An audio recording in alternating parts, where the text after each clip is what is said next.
두 번째 강의는 거룩의 체험과 야곱의 거룩 체험. 자, 오늘 제가 계속 강조하고 있잖아요. 이게 여러분들이 뭐 이 얘기 칭의와 성화 얘기 아니야? 이렇게 얘기 나올 수가 있어요. 근데 그중에 칭의 성화라는 얘기를 가지고 넘어갈 수 없는 이 한계가 있기 때문에 제가 이거를 거룩이라는 주제를 들고 나왔습니다. 그래서 거룩의 체험을 얘기하기 전에 제가 아까 잠깐 설명을 했던 것처럼 이 거룩이라는 아까 이제 거룩의 여정을 얘기할 때에 제일 먼저 중요한 것은 하나님의 임재를 체험하는 거죠. 두 번째는 하나님을 향한 경건으로서 악에 저항하고 예수의 피를 의지하면서 성품이 변화가 되고 성경을 묵상하고 기도하고 찬양하고 그다음에 사람을 향한 경건이 또 있죠. 그래서 이제 제가 이제 아까 잠깐 얘기를 했습니다. 우리가 그 거룩의 보존을 위해서 즉 하나님의 임재에 어떻게 머물러 있는가. 우리가 성화 그러면은 어떤 겁니까? 성화 그러면 굉장히 인위적인 행동. 그런데 지금 이 제2 하나님을 향한 경건의 목표는 하나님의 임재를 체험하는 것이 목표라는 겁니다. 이 초점이 조금 달라지는 것을 여러분이 기억을 해야 합니다. 그래서 이것을 위해서 악에 대해 저항하고 하나님의 임재 앞에 오래 머무는 그 임재라고 하는 역동감이 있는 것들이 내가 내 몸으로 받아줘야 된다는 겁니다. 그것이 태양이 썩은 것들을 아주 태워서 변화시키듯이 우리 안에 있는 성품을 변화시키고 또 우리 내면에 중독이라는 악한 더러운 영역들이 있잖아요. 어두운 땅이 있어요.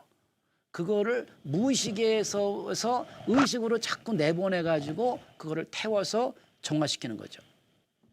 그 다음에 악을 타협하지 않고 1%의 악까지도 막아서고 악을 제거하려고 하는 노력들, 기도하는 가운데 무의식을 치료하는 일들이 우리가 하나님의 임재를 위해서 필요한 그런 조치들이라고 볼 수가 있습니다.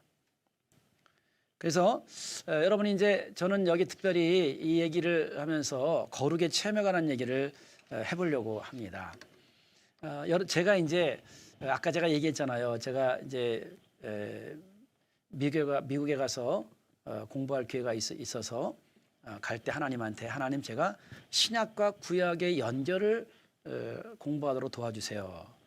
그러면서 공부했는데 제가 이제 묵시문학을 공부하게 되고 다니엘서를 공부하고 묵시문학의 기원해 가는 것을 공부하면서 하나님의 그 두 가지 다른 차원들 신명기에서 보여주는 것처럼 말씀으로 다가오시는 하나님과 초월적인 하나님의 다른 면에 대해서 깨닫게 됐습니다. 근데 어떤 차이가 있냐면요. 여러분이 성경을 공부하면서 하나님의 임재를 이렇게 가볍게 체험할 수도 있잖아요. 그런데 여러분, 여러분들 중에서 수련회를 가게 되면은 그때는 어떤 하나님을 경험하게 되나요? 우리가 함께 기도하는 가운데 내려오시는 하나님에 대해서 경험할 때가 많이 있죠. 그건 초월적인 하나님입니다.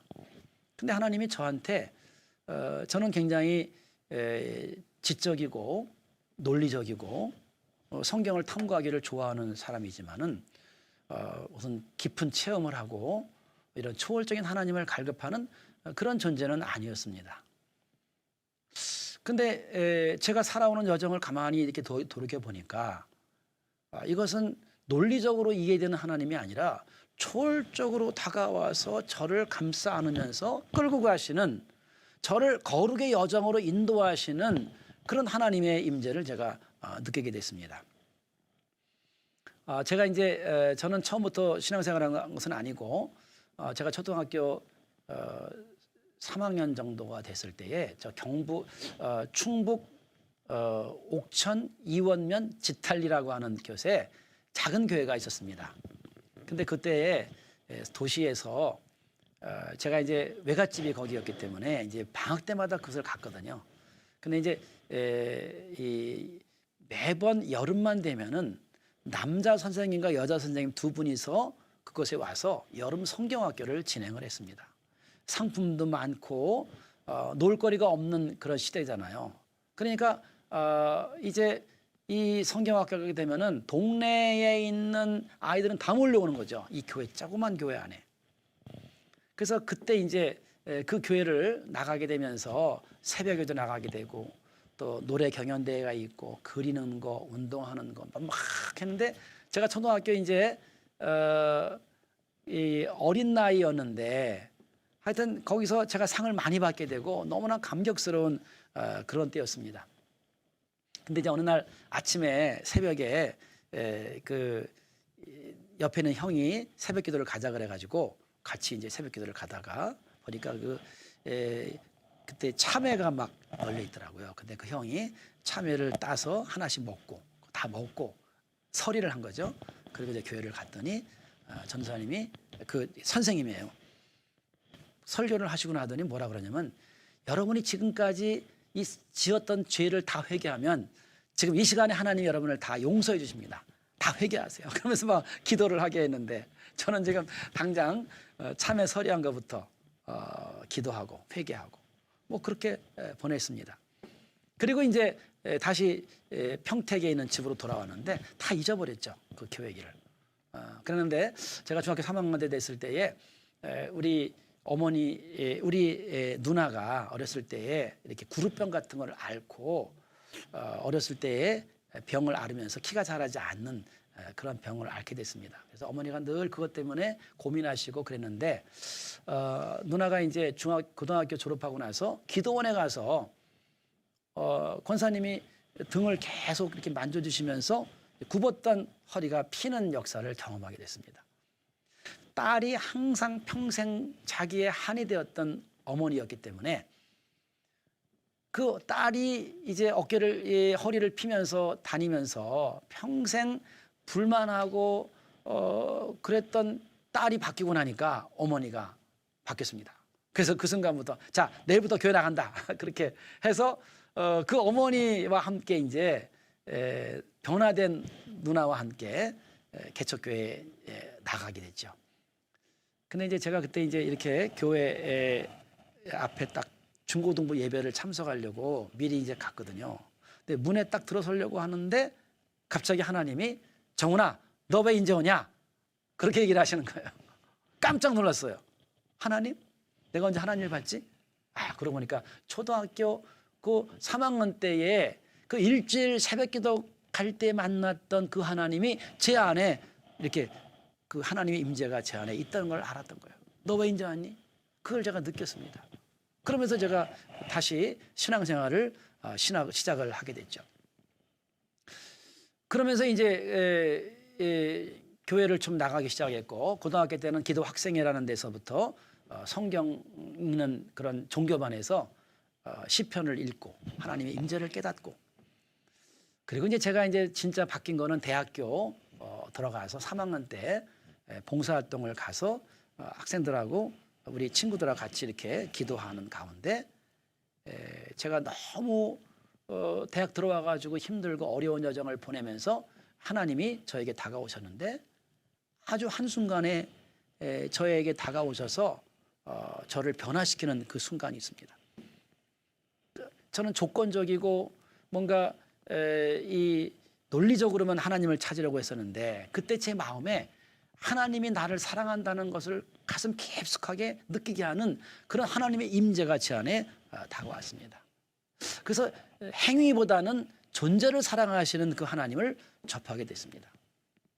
그래서 저는 그때까지 이제 인생의 왜라는 문제를 향해 고민했던 그런 시절이었는데 그 하나님이 저를 엄습하셔서 제 안에 하나님이 나를 있는 그대로 사랑하신다는 것을 깨닫게 해서 제가 그 하나님의 사랑을 깨닫게 됐습니다. 그게 대학교 3학년 때 이야기거든요. 그래서 그때부터는 하나님의 존재에 대한 의문을 절대 하지 않게 됐습니다. 그런데 자, 하나님의 임재를 경험은 했는데 제가 이제 중고등부 교사고 나중에 전도사가 되고 하나님의 임재를 내 학생들한테 경험을 시켜줘야 되는데 이거 어떻게 경험을 시켜줘야 되지? 하는 것들을 고민하게 됐습니다. 그러다가 이제 중고등부 수련회에 제가 교사로서 참여를 하면서 내려오시는 하나님에 대한 것들을 깨닫게 되죠. 즉 하나님 앞에서 우리가 하나님 이 학생들을 불쌍히 여겨 주십시오. 그리고 그들을 위해서 기도하고 죄를 회개하고 하나님의 임재를 기다리면 그분이 내려오시는 것들을 경험을 하게 됐습니다. 사실은 그 전까지는 제가 제일 무서웠던 것이 새벽 캠파이어 시간이거든요. 아니 한 3주 동안 3일 동안 잘 놀다가 갑자기 새벽 캠파이어를 한다고 다 모여가지고 자 지금부터 여러분 기도를 터뜨려야 됩니다. 열심히 기도해가지고 은혜를 받으세요라고 얘기하게 되면은 기도가 다 막혀버리거든요. 제가 그런 상처가 있는데 그런데 하나님의 임재를 묵상하면서 서서히 다가오시는 그 하나님을 제가 알게 됐습니다. 그 하나님은 우리가 통성기도 한다고 내려오는 분이 아니에요. 하나님은 자유를 가지신 분이에요. 끌어내리는 게 아니거든요. 우리가 막 통성기도 하고 앞에서 막 조정을 한다고 해서 내려오는 분이 아니라 언제나 거기 계시는 객관적인 하나님이세요. 그분이 원하실 때 그분의 자유를 가지고 내려오시는 분이라고 하는 겁니다. 그런데 그분이 요구하는 것은 뭐냐면 우리로 하여금 정결케 되고 그분을 갈망하고 그분을 기다리면 그분의 때에 내려오시는 분이라는 겁니다. 제가 1992년도에 이제 유학을 떠나면서 제가 고등부 마지막 수련회를 할 때에 제가 그런 것들을 경험을 하게 됐습니다. 학생들을 위해서 말씀을 준비하고 하나님 애들을 사랑하는 마음으로 기도하고 저는 그런 거를 많은 경험을 하지 않았지만은 그 기도하는 가운데에 하나님이 내려오십니다. 근데 여러분 하나님이 내려오시면 꼭 기도할 때만이 아니라 운동회를 할 때도 그렇고 게임을 할 때도 그렇고 성경 공부할 때도 그렇고 다양한 우리의 삶의 여정에서 하나님을 기다릴 때에 그분이 내려오신다는 겁니다. 근데 이제 제가 이제 중고등부 고등부를 맡아서 하면서 이 학생들에게 하나님을 경험하게 해주고 싶은 그런 강한 열망을 가지고 제가 한 달 동안 아침마다 금식을 하고 말씀을 준비하고 평범한 말씀을 전했지만은 학생들이 그것을 받고서는 같이 기도하면서 그 밤을 보냈던 그 청년 시절에 제가 청년 전도사 시절을 기억을 할 때에 제가 늘 마음속에 잡힌 게 있어요. 아니 이게 무슨 힘일지? 하나님이 내려오셨는데 이 힘은 도대체 뭐지? 성경을 공부할 때는 경험하지 못했던 이 초월적인 하나님의 임재라는 건 도대체 뭐지? 그 의문을 가지게 됐습니다. 그리고 제가 유학을 떠났습니다. 유학을 떠났는데 유학을 7년을 유학을 하면서 제가 그 학생들 교육 목사를 하게 되면서 이 주일학교 학생들과 중고등부 학생들을 맡게 됐어요. 근데 제가 여름 수련회 주일학교 중고등부, 겨울 수련회 주일학교 중고등부 이렇게 4번을 하죠. 6번, 4, 6, 24, 24번을 진행하게 됐습니다. 그런데 제가 이제 그때 깨달은 게 뭐냐면은 하나님의 임재를 만드는 게 아니구나. 하나님의 임재는 기다리는 거구나. 여러분 가나의 혼인잔치에서 거기 보면은 물을 떠온 하인들은 알더라. 하나님의 기적은 예수님의 기적은 예수께서 행하시는 거죠. 그러나 기적을 준비하는 것은 하인입니다. 하인이 물을 떠놓고 기적을 기다리는 거죠. 여러분 저는 아이들이 하나님의 임재를 기다리도록 준비해 주는 거예요. 그러면 하나님의 때가 되면 하나님이 내려오시는 거죠. 그래서 그를 위해서 기도하는 겁니다. 그래서 저는 이제 제가 잘 몰랐지만은 제가 이 수련회를 24번을 준비하면서 다양한 프로그램들을 가지고 학생들을 인도하다 보니까 학생들이 이 수련회를 마치고 나면은 변화가 되는 거예요. 부모들이 너무너무 좋아하는 겁니다. 그러면서 저는 이제 이 경험들을 가지고 도대체 이 힘이 뭘까? 내려오시는 하나님의 힘. 그거는 논리적으로 말씀을 통해 이해하는 것보다 더 차원이 다른 하나님의 임재구나. 이게 초월적인 하나님의 경험입니다. 그래서 저는 이제 미국에서 공부를 마치면서 이 힘의 실체를 제가 고민을 하는 가운데에 이것이 하나님의 초월적인 임재구나. 하나님은 내재적인 하나님도 있지만 초월적인 하나님이 있고 특별히 이 모더니즘과 이 계몽주의 시대에 이 시대에는, 과학주의 시대에는 하나님이 그냥 거기 항상 있는 것처럼 내재하는 하나님은 받아들이지만 마치 세상을 벗어나 있는 것처럼 보이는 초월적인 하나님에 대한 인식은 약하구나 하는 것들을 알겠습니다. 그런데 그런 하나님이 우리 가운데 역사하시는구나 하는 것들을 받아들였죠. 저는 특별한 체험을 한 사람이 아니지만 제가 사역자로 설 때마다 하나님의 은혜를 갈망하고 기도할 때에 그분의 임재가 우리를 엄습하는 것을 제가 깨닫게 됐습니다. 그러면서 제가 이 거룩이 우리에게 힘이 되는구나. 이게 본질이구나. 이 초월적인 하나님이 우리 곁에 오셔서 우리를 엄습하고 우리를 바꿔나가는 것이 원천이구나 하는 것들을 깨닫는 순간에 그동안에 논리적으로 칭의와 성화에 대해서 들었던 모든 것들의 한계점들을 깨닫게 됐습니다. 아하, 거룩의 근원은 하나님이구나 하는 것들을 제가 알게 됐습니다. 그러면서 이제 제가 이제 공부를 하면서 구약을 이런 식으로 이제 이해를 하게 됐고, 그 중에 오늘 여러분에게 제가 소개시키고 싶은 것은 뭐냐면, 자, 오늘 제가 이제 이 거룩을 체험하고 나서 성경을 보니까 성경이 다르게 보이는 거예요. 성경이. 제가 경험한 그 거룩의 체험이 본문 안에 있는데 오늘 특별히 이 야곱에게서 있었던 이 체험을 제가 돌아보니까 이 경험이 제가 경험한 건 너무 유사합니다. 여러분, 이 야곱에게는 세 번의 체험이 있어요. 하나는 이제 이 도망자로 고향을 떠나잖아요. 우리 야곱이 여러분 잘 아는 것처럼 도망자로서 고향을 떠나서 베델에서 하나님의 임재를 처음 체험합니다. 그리고 다시 라반의 집에 가서 거기에서 있다가 고향으로 돌아오는 길에 또 야복 강가에서 하나님을 만나고 씨름을 하죠. 이 두 가지는 초월적인 만남입니다. 그리고 다시 이 야복 강가에서 끝난 게 아니라 세겜 사건을 하면서 도망가고 하나님이 그에게 처음 신앙이 있었던 베델로 가기를 요청하는 것을 알 수가 있습니다. 다시 베델로 돌아가죠. 그러면서 정결한 길을 채택하는 겁니다.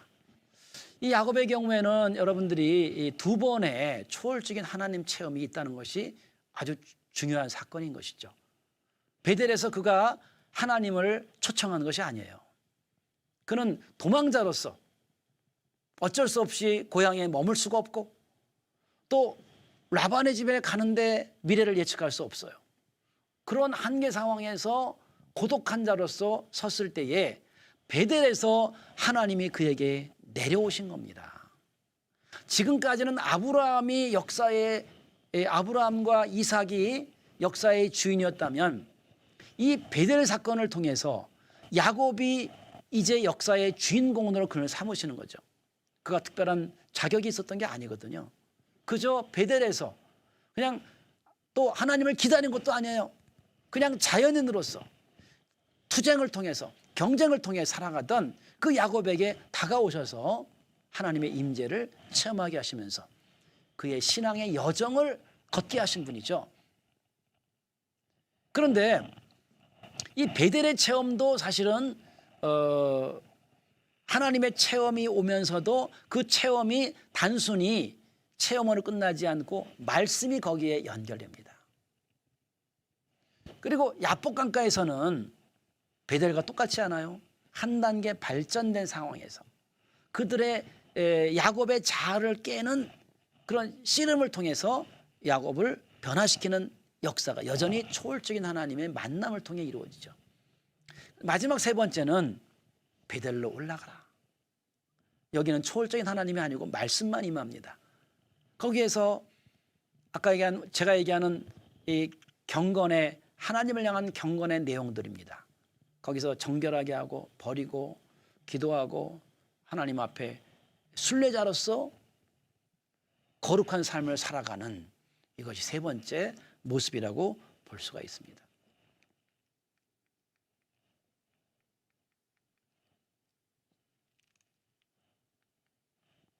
자, 제가 다시 한번 이제 이거를 본다면은 창세기 28장이죠. 여기는 베델의 하나님 체험입니다. 하나님이 갑자기 야곱을 찾아오셨는데 야곱은 에서보다 나은 게 없어요. 그 태어날 때부터 욕심을 가지고 이기려고 하는, 뭔가 이기려고 하는 존재이거든요. 하나님, 사람에게 이기려고 노력을 하다가 마지막에 하나님과 사람을 이기는 그러한 신앙인으로 바뀌어 나가는 건데, 그 출발점이 철저한 신앙인이 아니고 자연인인 겁니다. 그 자연인을 깨고 그를 신앙인으로 바꿔준 그 중요한 출발은 베델에서의 하나님의 체험입니다. 그거는 인간이 조작해서 되는 게 아니에요. 하나님으로부터 오는 사건입니다. 내 손 안에 있지 않아요. 하나님의 손 안에 있습니다. 그게 창세기 28장이죠. 그리고 창세기 32장은 이제 베델에서 떠나서 라반의 집에 가서 성실하게 살고 노력을 했지만은 속임을 당하고 하나님이 인도하셔서 많은 재산과 자녀들을 끌고 이제 고향으로 돌아오는데, 그는 신앙인입니다. 하나님의 자녀로 지금 출발을 해서 살아가고 있는 와중이지만 그의 자아가 변화되면서 한 차원 높아지는 단계로 갈 때에 여기도 여전히 하나님의 임재가 그와 함께 하셔서 그를 만나주시고 그의 환도뼈를 부러뜨리고 그를 축복하시고, 여러분 이것은 초월적인 하나님의 임재인 것이죠. 그것이 두 번째 사건이죠. 그리고 베델로 올라가서 신앙을, 거룩을 보존하는 신앙인으로 서는 겁니다. 이것이 세 번째, 베델로 올라가라. 이제 베델로 올라가는 것은 하나님에 대한 체험을 전제하면서 하나님을 향한 경건의 여러 가지 모양들을 가지고 이제 서서히 성숙해가는 그런 모습들을 우리에게 보여주고 있습니다. 여기 이제 지금 이런 내용을 가지고 이게 본다면은 자연인에서 신앙인으로 바뀔 때에 그가 본 게 뭐냐면, 꿈에 본즉 사닥다리가 땅 위에 서 있는데 그 꼭대기가 하늘에 닿았고, 또 본즉 하나님의 사자들이 그 위에서 오르락 내리락 하고 내가 누워있는 땅을 내가 너와 내 자손에게 주리니. 여러분, 이 베델은 뭐냐면 성전이에요. 성전은 하늘과 땅이 만납니다. 우리가 성전에 가지만은 그게 하늘에 연결되어 있는 거예요. 그래서 하나님이 거기 계시는 거죠. 그래서 사닥다리를 통해서 하늘에 있는 하나님을 만나게 되고, 그리고 그 하나님이 체험으로 끝나지 않고 그 체험이 담고 있는 말씀을 줘서 땅과 자손에 대한 약속을 하십니다. 그런데 야곱이 아침에 일어나서 깨닫는 게 뭐냐? 하나님이 과연 여기 계시거늘 내가 알지 못하였도다.